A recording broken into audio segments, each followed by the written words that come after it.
Ashama. Akkam jirtu nagaa keessanii fayyaadha. Akkam jirtu nagaa qabdu dhugaa rabbi isiniitiin qoose. Baga jiraattanii baga nagaannaa dhuftanii isiniin jedha uummata qashtuu uummata jaalala. Isiniin jedha. Hadaa dhufuu baga jiraattanii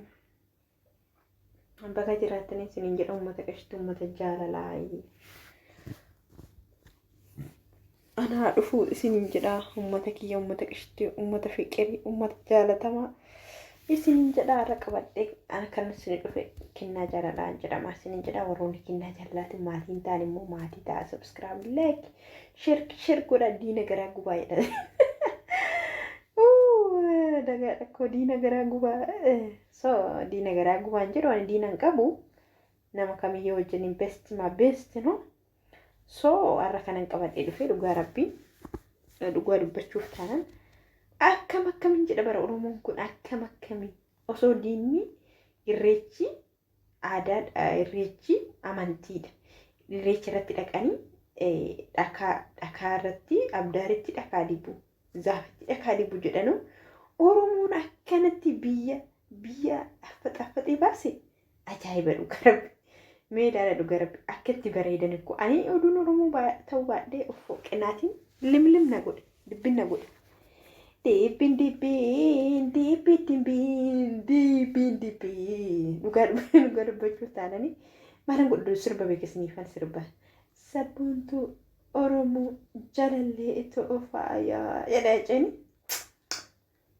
kana beekaa sagaleen dhawwatu sagalee qabaadhee tanaaf uurse yaa rabbii ko isiniin jedha dhugaa rabbii irreechi bara kana nama miliyoona 7 nama miliyoona dhugaa rabbii miliyoona 70 olidha. Miliyoona 7 dhugaa rabbii nama ajaa'ibaa jechuudha. Bara dhufu immoo miliyoona 10 akka ta'u homaa shakkiin qabnuudha ni jiru waan ta'eef oh my god dhugaa rabbii baay'ee des nama jedha dhugaa dubbachuuf taanaan Oromoon akkanatti bazinnitii ta'e maashaallah mabruuq dhugaa rabbii. Hedduu tokko nama gammachiisa garuu warroonni diina Oromoo ta'an gubatanii waan of godhan dhabanii gubatanii cinca'anii nyaamnaa gabbaan kafallaguu cinca'uu kafallaguu intinixuu ani ko gisee tokko nama dhibu dhugaa rabbii namni nan barbaada nan kabajaa nan fedhaa nan jaaladhu jedhee maa jaalattaadha hin danda'amu bar dhugaa rabbii dubbachuuf taananii anamma akka kootitti namni tokko hiriyaa keessaa ta'u afaan kiyyaa haasoo baatu hiriyaa kiyyaa namummaatti nama waan inni jaalatu tokko waan barbaadu tokko yoo kabaje maa kabajee namaan jedhu kan isaan miti jechaan mana arabaa kana keessatti guyyaa ayyaana keenya inni mana arabaa kana keessatti mana nu qotaran keessatti guyyaan keenya guyyaa ayyaanaati. Ayyaana hojjennee waan barbaanne hojjenne namni maa hojjette nuun jedhu jiru dhugaa rabbii namni nuun jedhu jira jedhanu jalaan nageessiso namni immoo biyya ofii keessatti eechatta kabaju gashi. Eecha biyya isaa Itoophiyaa keessatti Itoophiyaa Oromiyaa keessatti yoo kabaje rakkoo maal qaba? So garuu namoonni tokko dhugaa rabbii ilaalchi isaan haasa'anii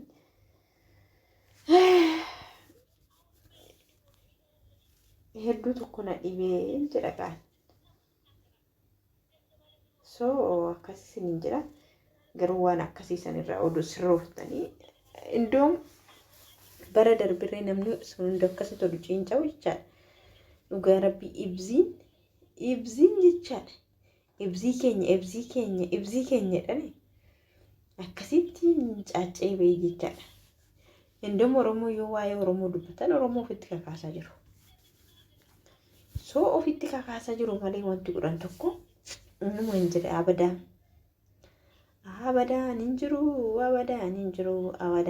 sin jedha dhugaa rabbii garuu oh my god amara baay'ina dhugaa rabbii hedduu tokko namatti tolu hedduu tokko akka namatti tolu maashaallah mabruuq warra Oromoo taatan mabruuq baga Oromoo taatan namoonni baay'een beektaa asuma keessa oduun akkana ta'e jedhu namoota hedduutu hawwaa jira waan ta'eef kanaafuu dhugaa rabbii dubbachuuf taananii ani hedduu tokko na gammachiise ayyaanni kun ayyaana milkii rabbiin waggaan nu haa ga'u rabbiin waa milkeechuun isiniin jedha. Soo dhugaa dubbachuuf taananii kan milkii isinii haa ta'u isiniin jedha hundi keessanuu. Garuu beezawee baay'ee tokko dis nama jedha. Baay'ee tokko. Garuu viidiyoo wayiin arge viidiyoo sun maal fakkaata akkas ta'e hin beeku viidiyoo dogoggora wayii. Viidiyoo san argee garuu namoonni jibbaa Oromoo qaban akka isaan Oromoon jaalan na ajaa'ibe. Tarii namni sun Oromoon jaalatu tarii yookaan immoo seeruma kabajuu hin beeku xiqqoo viidiyoo wayii xiqqoo ishii bichaadha malee bara kana wanti nu muufachiisirree hin jiru galata isaa. So kana fakkaata. Isiniin jedha akkuma beektanii. Akkuma beektanii isiniin jedha. So maashaallah baga geessanii baga irraa haftanii baga bara 2017 irreecha isin geessin jedha. Irreechi kun kan jaalalaa kan tokkummaa haa ta'u isiniin jedha. Hunduma keessaniifuu baga geessaniin isiniin jedha. Maaliif jennaani dhugaa dubbachuuf taanani dhugaa dubbachuuf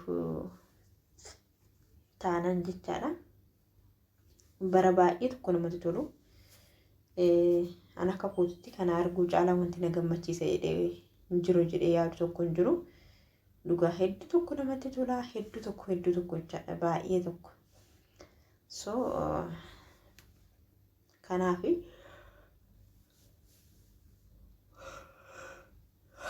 deemnis na qabee jira.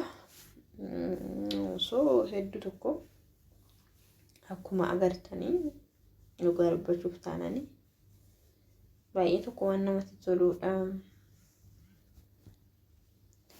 Baay'ee tokko waan namatti toludha nama gammachiisudha isiniin jedha. So hundumti keessanuu baga gammadda isiniin jenna.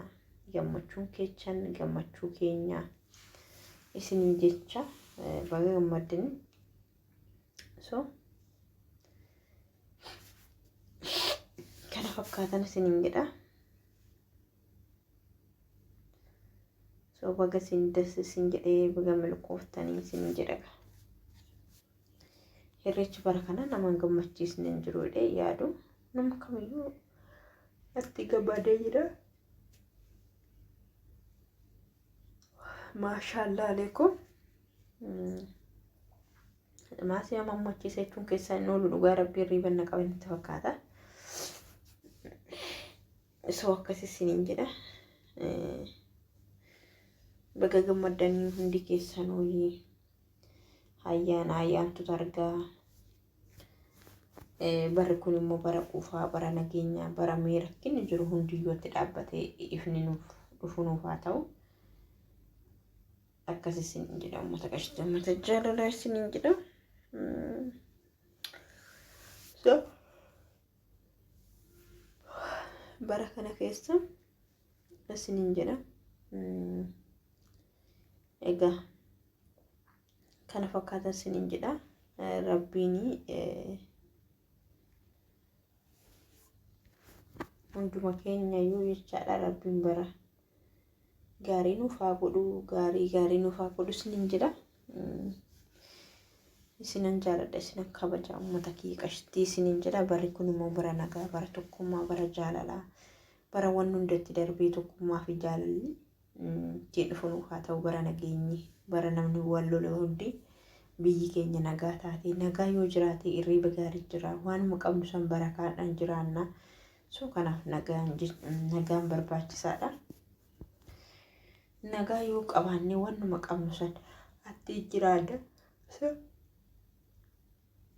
rabbiin nagaa uumu jenna. Dhugaa dubbachuuf taananii nagaa waan hunda caalaa. So akkas isiniin jedha. Rabbi bara nagaa nuuf haa godhu bara jaalalaa nuuf haa godhu isiniin jenna. So akkas isiniin jedha kana fakkaata. Namoonni immoo dhiphinaa fi rakkina keessa jiraatan waaqayyo rakkoo keessa isiniif haa hiiku. Akkasumas warroonni dhibamtanii dhibee irratti rabbiin dhibee keenya hunda keenya nurraa kaasu isiniin jedha. Egaa dabdi kamiyyuu ta'e